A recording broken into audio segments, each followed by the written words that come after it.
Selamat pagi anak-anakku sekalian.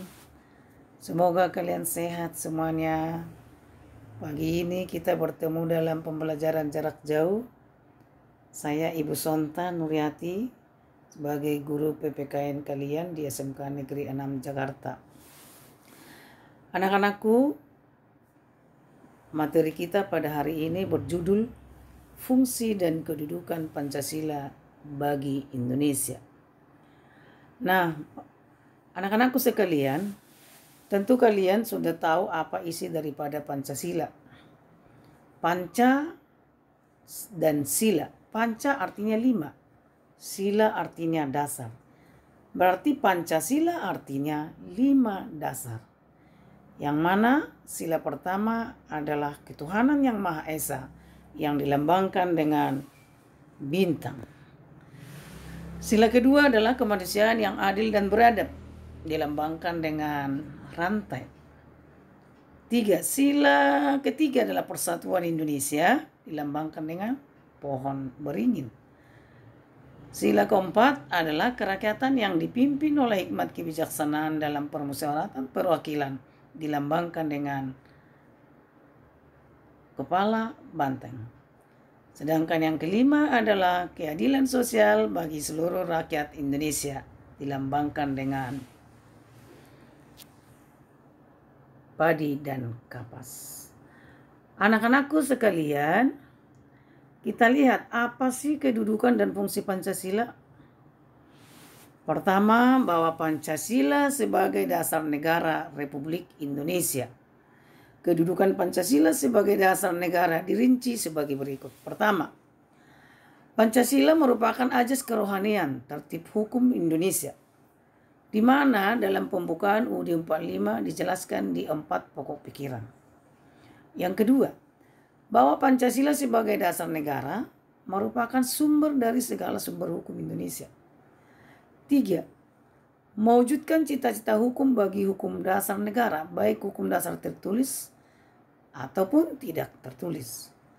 Keempat, Pancasila mengandung norma yang mengharuskan UUD 45 mengandung isi yang di dalamnya mewajibkan pemerintah, penyelenggara negara, para penyelenggara partai dan golongan fungsional memegang teguh cita-cita moral rakyat yang luhur.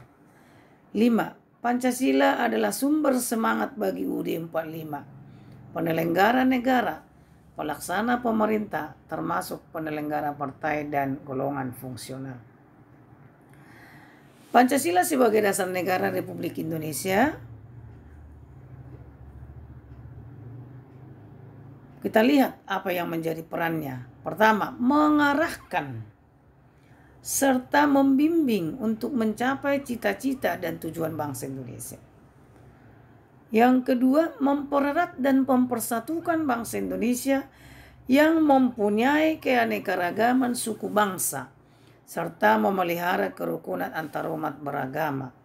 Kita tahu bahwa bangsa Indonesia adalah negara yang majemuk, negara yang beraneka ragam, heterogen, berbineka tunggal ika, biarpun berbeda-beda tetapi tetap satu jua.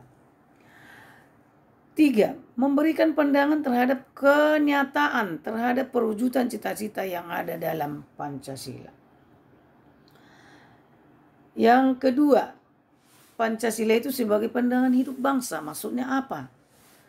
Pancasila dijadikan pandangan hidup bangsa dan negara Indonesia yang harus dihayati dan dijunjung tinggi, sebagaimana tercantum dalam pembukaan UUD 45 yang mengandung jiwa beragama, sila pertama.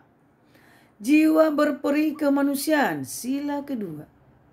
Sila berkebangsaan, sila ketiga. Jiwa berkerakyatan, sila keempat. Dan jiwa yang menjunjung tinggi keadilan sosial, sila kelima. Yang ketiga, Pancasila sebagai kepribadian bangsa, maksudnya apa? Bahwa Pancasila sebagai kepribadian bangsa Indonesia. Pancasila dalam pengertian ini adalah bahwa sikap, tingkah laku, dan perbuatan bangsa Indonesia mempunyai ciri khas. Artinya dapat dibedakan dengan bangsa lain dan kepribadian bangsa Indonesia adalah Pancasila. Oleh karena itu, Pancasila disebut juga sebagai kepribadian bangsa Indonesia. Pancasila sebagai kepribadian bangsa, yaitu Pancasila memberi ciri khas kepribadian yang tercermin dalam sila-sila Pancasila, yaitu bahwa bangsa Indonesia adalah bangsa yang berketuhanan yang Maha Esa, berkemanusiaan yang adil dan beradab, berjiwa persatuan dan kesatuan bangsa, berjiwa musyawarah dan mufakat untuk mencapai hikmah kebijaksanaan dan bercita-cita mewujudkan keadilan sosial bagi seluruh rakyat Indonesia. Sedangkan kedudukan Pancasila yang keempat adalah sebagai perjanjian luhur dan tujuan negara. Maksudnya apa? Pancasila adalah kesepakatan dan perjanjian serta konsensus bangsa Indonesia sebagai dasar negara yang ditetapkan pada tanggal 18 Agustus 1945 sehari setelah Indonesia merdeka. Yang kedua, istilah Pancasila sebagai perjanjian luhur bangsa Indonesia muncul dalam pidato kenegaraan Presiden Soekarno di depan sidang Dewan Perwakilan Rakyat Gotong Royong atau DPR-GR pada tanggal 16 Agustus 1967 yang merupakan kesepakatan bulat para wakil-wakil bangsa Indonesia PPKI menjelang dan sesudah proklamasi kemerdekaan Republik Indonesia 17 Agustus 45.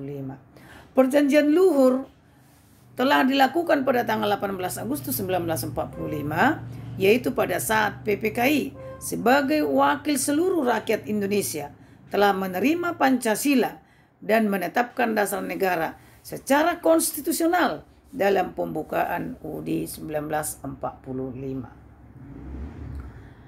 Yang kelima, Pancasila sebagai ideologi negara. Maksudnya apa?